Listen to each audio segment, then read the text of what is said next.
ভাগ্য পরিবর্তন হতে চলেছে এই 5টি রাশির। যে 5টি রাশির কথা আমি ভিডিওর এন্ডে বলবো, সেই 5টি রাশির কিন্তু ভাগ্য পরিবর্তন হতে চলেছে।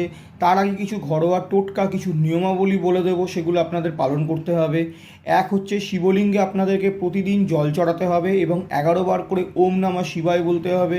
দ্বিতীয় হচ্ছে, হনুমানজির মন্দিরে গিয়ে মঙ্গলবার করে লাড্ডু এবং জবা ফুল এবং একটি তুলসী পাতা অর্পণ করে আসতে হবে। তুলসী পাতাটি বুকে রাখবেন তার, এবং তাকে আপনার মনস্কামনা বলে আসবেন। তৃতীয় হচ্ছে, কোনো এঁঠো খাবার খাবেন না। কেউ আপনাকে এঁঠো কিছু খাওয়াতে এলো, তার খাবার খাওয়াতে এলো, আপনি সেটা খাবেন না। আপনার বৃহস্পতি সপ্তম ঘরে রয়েছে, আপনার তুঙ্গে রয়েছে বৃহস্পতি, এঁঠো খাবার খাবেন না। চতুর্থ পয়েন্টটি হচ্ছে, হলুদ মিশিয়ে স্নান করুন, জলে হলুদ দিয়ে স্নান করুন। এই কটা নিয়মাবলী পালন করলে কিন্তু আপনার ভাগ্যের চাকা ঘুরতে চলেছে এবং আপনাদের অর্থপ্রাপ্তির যোগ অলরেডি আছে। এই 5টি রাশি কী কী?